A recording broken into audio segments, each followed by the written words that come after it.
The number hit me before the story ever did. 250,000. 250,000 children.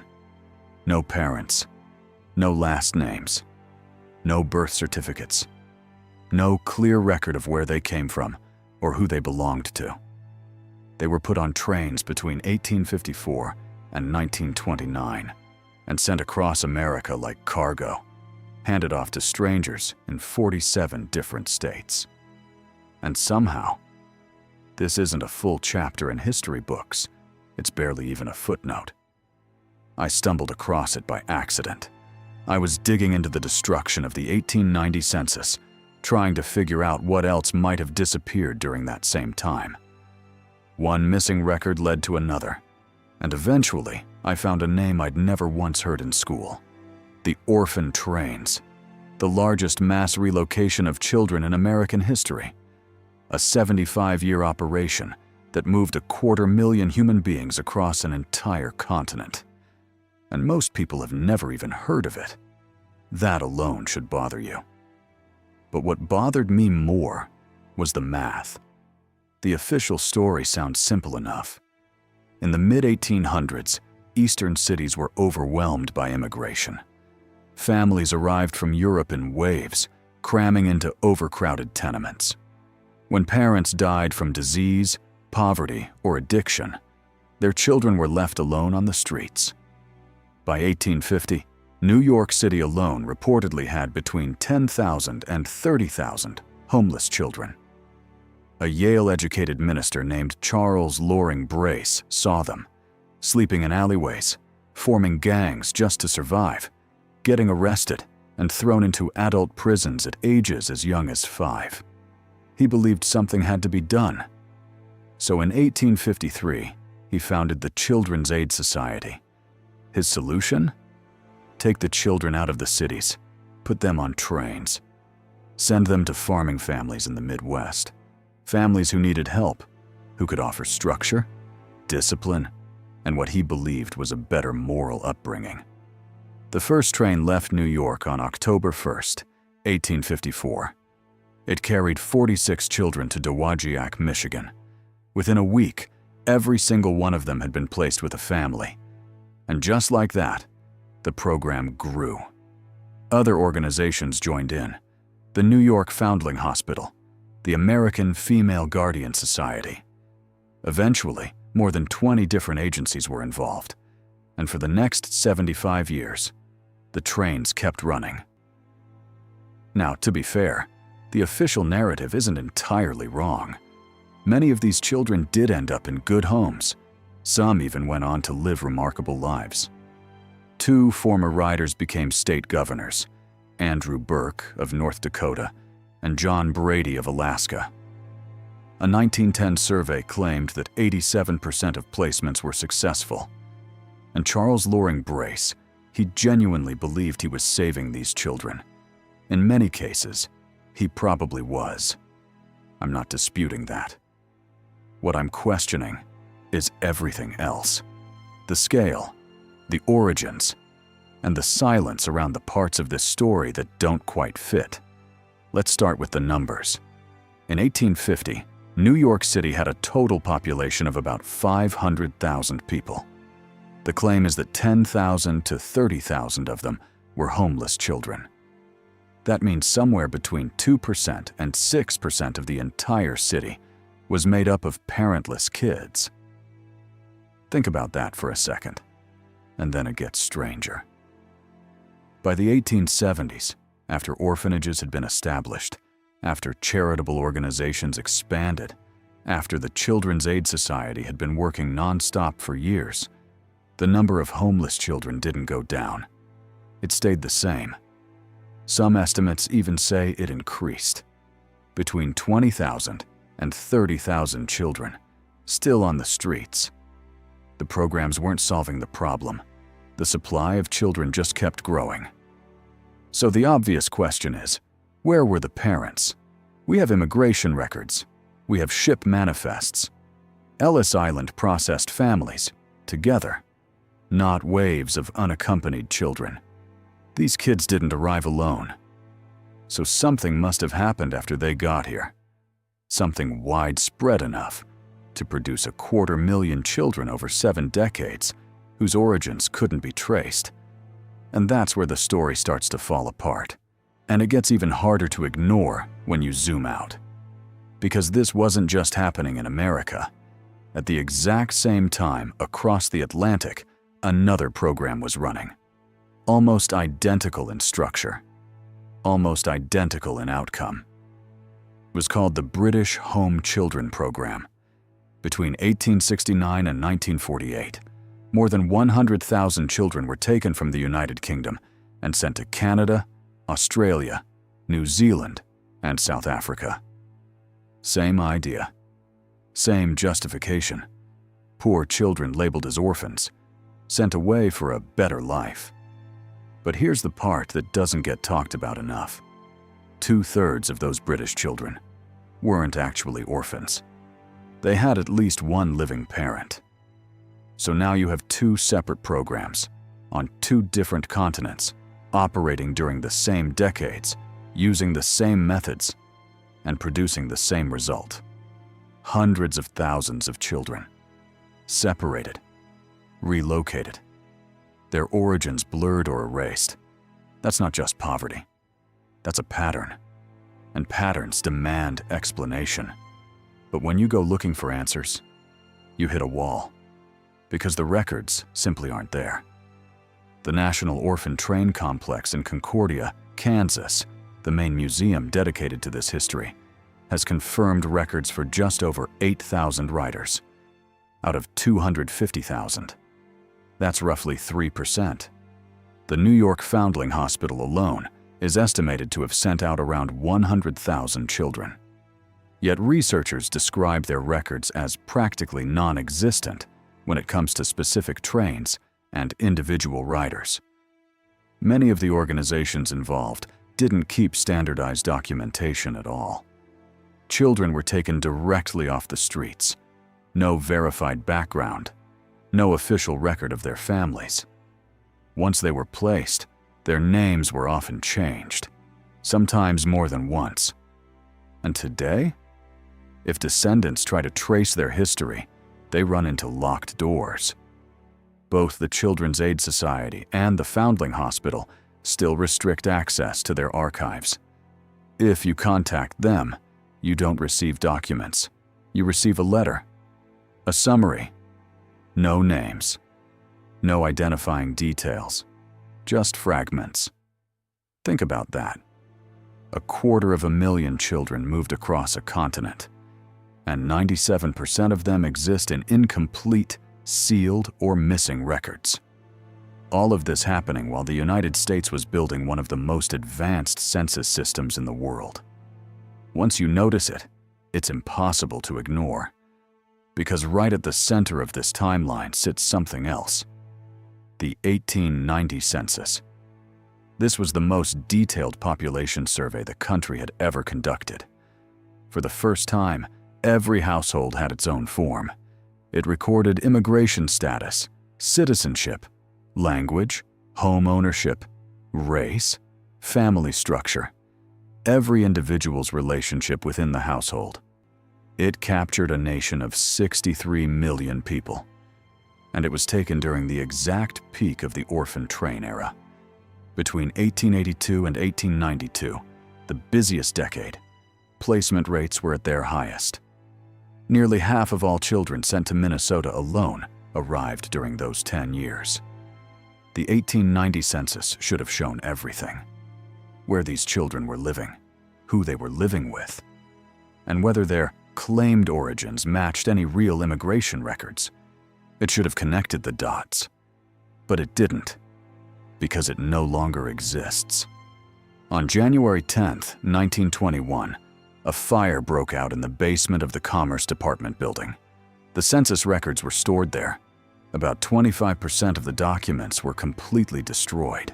Another 50% were heavily damaged by water and smoke. Officials estimated it would take 2 to 3 years to salvage what remained. But they never even started. The records sat in storage for over a decade, untouched, slowly deteriorating. Then, in December 1932, something strange happened. The chief clerk of the Census Bureau quietly added the surviving 1890 records to a routine list of papers approved for destruction. Congress signed off on it on February 23, 1933. And the very next day, they laid the cornerstone for the new National Archives building.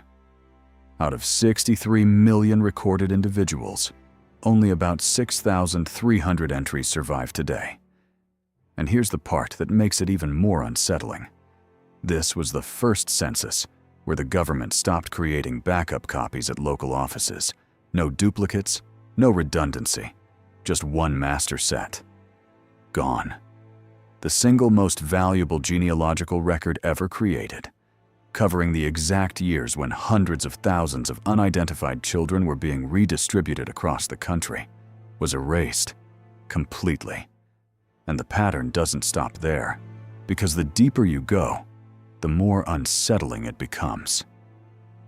There's one part of this story that still lingers, the part that doesn't read like policy or charity or even history. It reads like something else entirely: the display. When the trains arrived in small towns, the children weren't quietly placed into homes. They were brought to public spaces, courthouses, opera houses, church halls, even railroad platforms. Notices had already been printed in local newspapers. Homes for children wanted. And then the children were lined up. They stood on stage. One by one, they introduced themselves. Some sang songs. Others recited little performances, anything to appear appealing. And then, the townspeople chose. According to historian Sarah Jane Richter, people would come forward and examine them, prodding, inspecting, checking their teeth, their health, their strength. Orphan Train writer Stanley Cornell described it bluntly. It was kind of like a cattle auction. Newspapers at the time didn't even try to soften it. A report from Nebraska in 1912 noted that some families requested boys, others girls. Some preferred light babies. Others wanted darker ones. In 1889, a woman in Iowa chose a boy simply because his hair was neatly combed. That's how decisions were made. And if you had siblings, there was no guarantee you'd stay together. Brothers watched sisters get picked by different families. Younger children clung to older ones until someone decided otherwise. And the ones who weren't chosen, they got back on the train and rode to the next town and the next until someone picked them or there were no more stops left. Many of them never saw their families again. That phrase we still use today, put up for adoption, comes directly from this era, because that's exactly what it was. Children placed on platforms, waiting to be selected. And once they arrived at their new homes, something else happened. Something quieter, but just as permanent. Their past was erased. One writer, Alice A., said decades later, "I was one of the lucky ones because I know my heritage." Most didn't. Younger children were often forbidden from contacting anyone from their past. Names were changed, sometimes multiple times. They were told to forget everything that came before the train, as if their old life had never existed.